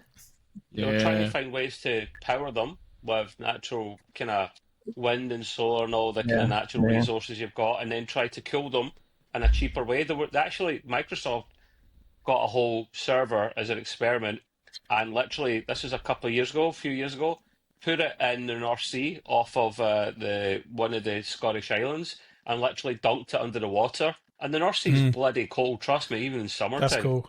So, and well, pun intended, yes, see what you done there, Tar. And it was nice and chilly and cold the whole time while it was running at full capacity. So, I mean, the poor fish, like anything that's nearby is probably getting nuked, like ending up with like 2 willies and 3 eyes and like 5 arms or fins. So, Wait a minute, that's not all good. nuclear. I mean, geez. No, but the amount of heat it gives off, Gray, that's the thing. Like, so anything that gets nearby is like, yeah, I'm out of here. Nemo's done one. I didn't know the answer to this question, but I just Googled it. But I Googled how much of the world's energy comes from data centers. Does anyone care to have a guess? Can I say 10%? You can say whatever you like, yeah? Gray? He's not going to tell us. No. Guess. 22.5. That's high. 8. I gotta say it's gotta be really low. So it's actually 3%, which doesn't sound like a lot, but it's actually a massive amount if you think about it. Yeah. An absolutely massive amount, and this is just basically to run, the internet, essentially. That's wild. 3%. Man, It'd be a bit crazy if it was 20-something. I originally thought my phone was running it all, but I guess not. Not your phone, Gray, man. You're too many generations out, my man. Yeah. That's interesting. I hope Intel. I want them to compete. I want Intel to compete. I want AMD to compete. But I need one of those two to step up to the high end game again before the Empire takes over. Yeah, go big or like go I home. said before, AMD, you're my only hope. I think now's the time, Trev. I think AMD will, honestly. I think with them going to a unified chip structure, I think they're essentially copying Nvidia. They're going to be in a much better position to be able to compete on the feature sets. And then it will come down to relationships because, Nvidia have great relationships with all of the big software providers, like your Adobes and such things, right? So, it's all optimized better for them. And then AMD need to start getting those better relationships and those better optimizations to then compete. There's only one further. question I have about that. Will it run Crysis? No, nothing will ever. No, nothing does. But it'll run Doom at 1 million frames. The million frames, yeah. Apparently, even a 5090 only runs it at 80. What the hell? Yeah, I know, but that's the bacon. Yeah, they're going to come out with portable nitrogen pumps where you can just sit there and stick them in your PC for a certain cost, and it just starts pumping the liquid nitrogen. Everything's nice and cold.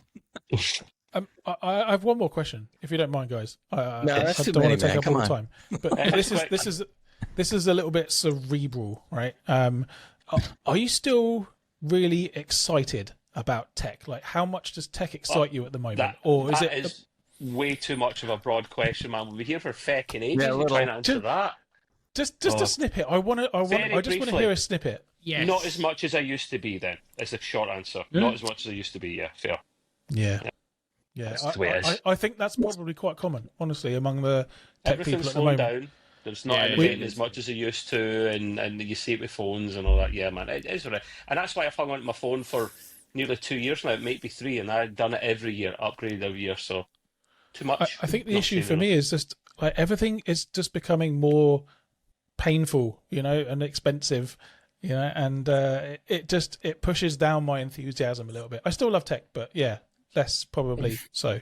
I think what it is tech has grown new gray areas, is what it is. Whereas before it was more cut and dry. Now there's like these gray areas and kind of creeping around and stuff, where you're not quite sure of this or not quite sure of that, either because you're not told the truth or like I said, we were talking about before, the marketing keeps you spinning around as much as they can, stuff like that.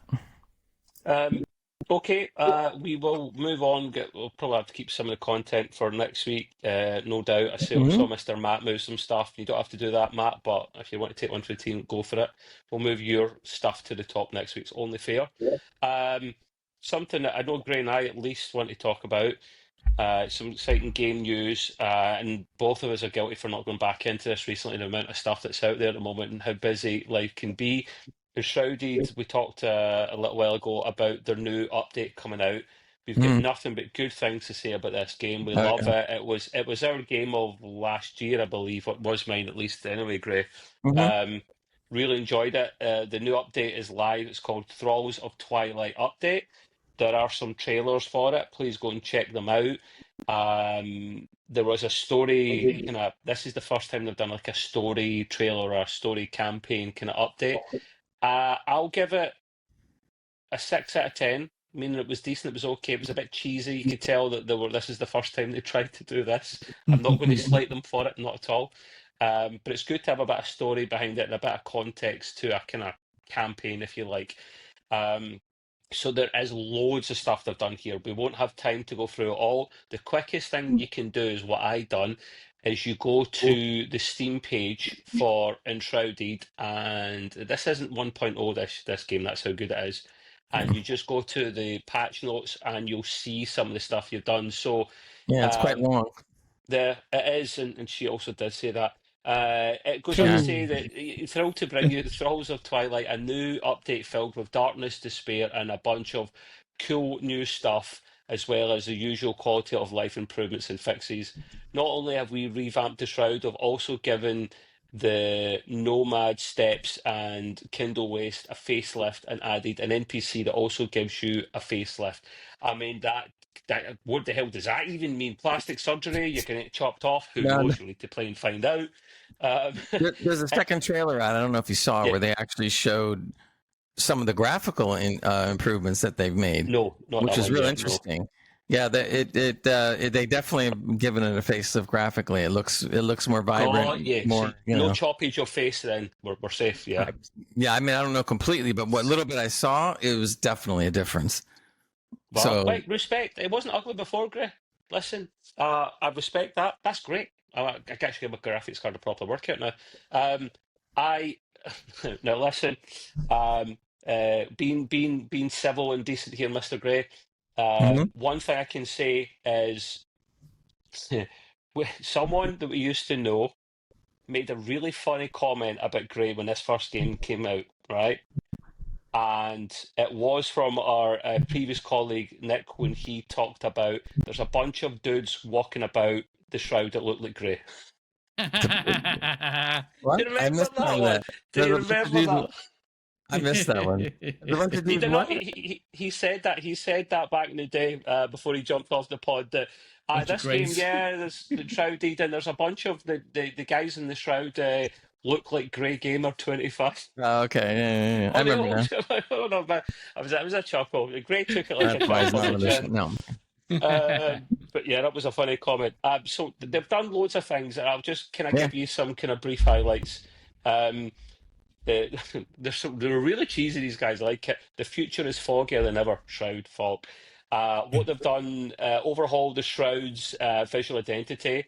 Gray said the graphical side of things. Also, its landscapes to engulf all biomes. So they've gave it a facelift across the board. They have deepened the contrast between gameplay above with in the trailers and within the Shroud by introducing unique new challenges, enemies, and mechanics. They want to make the time spent in the Shroud feel rewarding by introducing exclusive rewards, loot, and powerful incentives. I'm getting really excited for this. I need like 3 of me. Like, I need to clone me, man. I can play all these games. There's so many good games that have come out in such a short span. It's like crazy. I know, and I've got the bloody Viking game. What's the Viking game called? The kind of graphical graphic one. Is it called Vikings? Valheim, that's it. Still go back to that, man. You know, there's loads of things.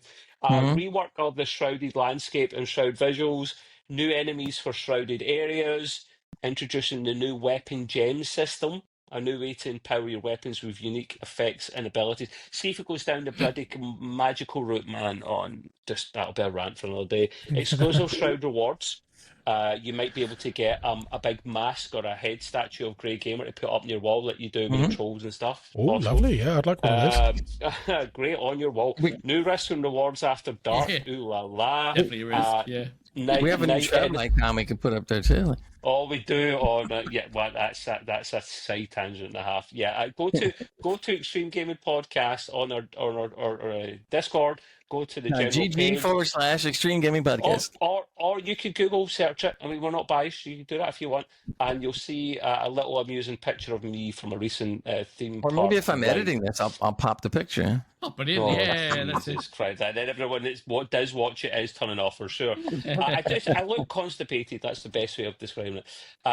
New risks and rewards after dark. Let's say night enemy patrols, night blooming flora, night temples. I talked about the visual upgrades, in-game player customization, technical improvements. And there's so huge. They've even got a section about stuff they're still working on. Some of the new creatures they came up with are pretty cool looking. I was looking at these weird things with giant blue eyeballs, and then there's some other jellyfish looking things that float in the air and shoot stuff at you. It was pretty cool. Great. Is it safe to say this is the best $25 or whatever you paid bang for your buck game that you've ever purchased? I mean, they still haven't charged a dime for all the stuff they keep bringing out. Not one. And they could have easily gotten at least $10 or $20 for each of the bigger updates. I mean, but they just keep putting it on for free. Oh, 100%, man, 100%. So respect to them. Like, we could spend ages talking about it, but what? Literally, just go and check their change log. When they show a video of their changes at the end, they zoom through with all these screenshots of all the additional points they've got because there's so much. So go and read it, man, and take your time doing it. I already talked about the PlayStation thing as well, so there's no point doing that.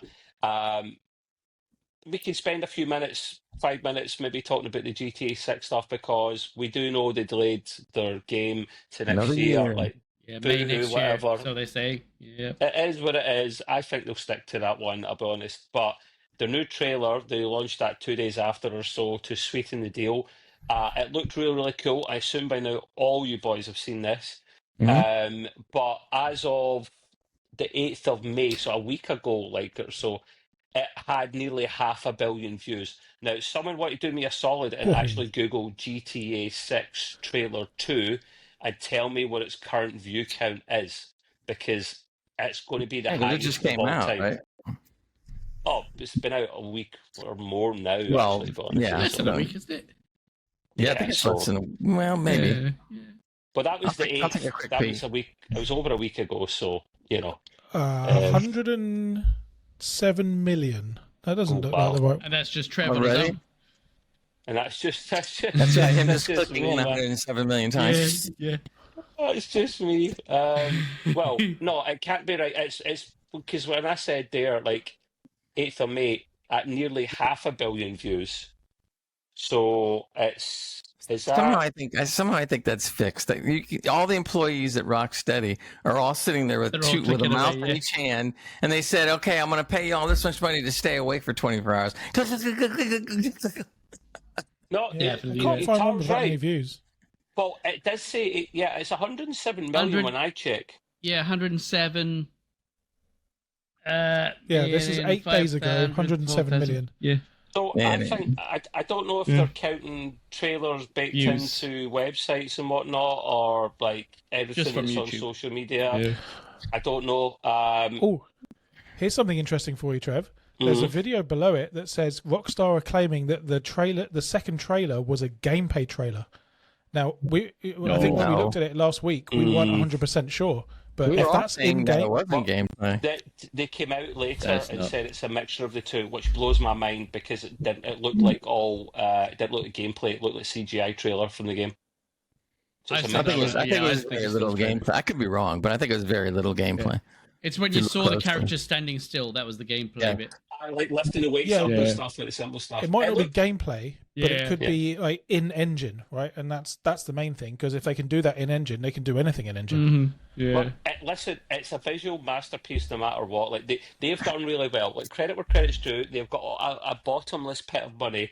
They've got all this time to do it. No wonder they've come out with all these tools and processes and features for the game that are going to change the gaming industry. It looks stunning what they've done, and that was running on a base PS5, and it looked stunning. So, God knows what it like in a PS5 Pro. I really, really concerned if we don't get a 60 FPS mode on PS5 Pro. But again, as we talked about the GPU versus the CPU element, you need more CPU for that, and they don't have it. 30 is, I'm done with 30, boys. I'm just so done with it. I can't, not this day and age. So I heard they're coming out with a $100 regular game, and they're also going to come out with a $40 low graphic game. No, Yeah. low graphic and limited to 20 FPS. Exactly. Don't be better. Cap, Don't the be FPS better. cap is 20. Yeah, you have to buy a $100 DLC to get it up to 60. There you go. Mental. Listen, I think you hate it, but it's like the Nvidia thing. You want the best of the best. This is where you need to go. Hey, all I can say is I am so glad I'm not a GTA fan. So I don't even have to worry about it. So I'm not either, but I got caught up in the hype. I haven't even finished 5, man, to be honest with you. So, yeah, no, literally, it does say here as well, Rockstar confirmed that the GTA 6 footage was captured on PS5 hardware, and it's a mixture of cinematics and actual in-game engine play. So, make it out what you want, man. Make it out what you want. I don't believe that. I'm actually just watching it for the first time, and it doesn't look like a mixture. It looks like it's either all in game or all out of game. I don't know. Not I seeing remember any looking at difference it, here. and I thought I could pick out the parts that were in game, and it wasn't a lot. You know, It's Probably hard to tell. the title was in game. The loading hard to screen tell. was cut down. yeah, the title. Maybe Digital Foundry or they were pixel peeping, so maybe they're able to tell. But not. Listen, it is the beast that it is, mate. It's either buy it, you don't buy it. You might buy it when it comes out in PC, and then they've got rid of all the kinks and problems. Who knows? But yeah, anyway, we'll leave it there. More kinks and more problems, more Do we like. have time for the quiz? I think we have only time for the quiz. No, we probably do. You could maybe even squeeze in a hardware article or two, Greg. We've got probably a few minutes left. Man, so I if can you wait. want- Let's go with the quiz. Yeah, I the mean, DDR to be probably. fair, so we're not all ramming it in, to be fair, and we're all Yeah. good. So yeah, we'll leave it. There's always Sorry, plenty of content, guys. We'll There's talk one or about two that next questions week. I want to see if you guys can get. Probably Okay, so not. I it's hate quizzes. the world famous Extreme Gaming Podcast quiz. So here we go. Yes, it is. Number one. There's one Which of the answer. following systems is unable to browse the internet? PC, Sony PS3, Nintendo Wii, Xbox 360.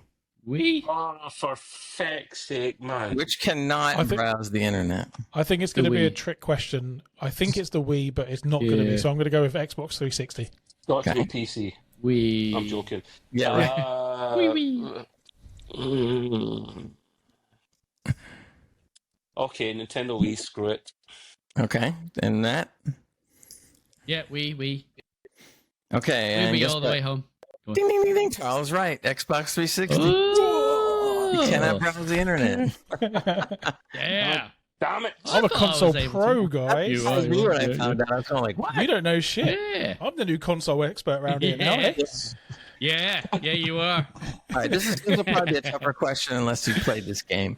What was the weapon choice nearly cut from Gears of War over creative differences? And it was a famous weapon, by the Did way. we have with a this weapon question strip. before? No, don't No. recognize it. Oh, okay. What was this famous weapon's choice nearly cut from Gears of War over creative differences? the chainsaw gun. Okay. I don't know anything about Gears of War, mate. I can't even guess. I've never Right. played a game. He's I can't- out. I need I'll to guess step out. the big sword. The big sword. Yep. Do they have a That's the sword? name of it? That big sword. Yep. Anyway, chainsaw gun. Ding, ding, ding, ding, ding. Very good, Matt. Ooh, well done, Matt. All right, now The here's chainsaw gun, here- great. The chainsaw gun, sorry, is a very much like Doom Guy's shield. It is, If you think yeah. about it, Yeah. imagine Yeah. if they'd done a team up together. Oof. Yeah. Really, they should cross over all kinds of stuff. But anyway, this is more of a fun question. All right, what real life planet is most similar to the scalable size of the Minecraft world?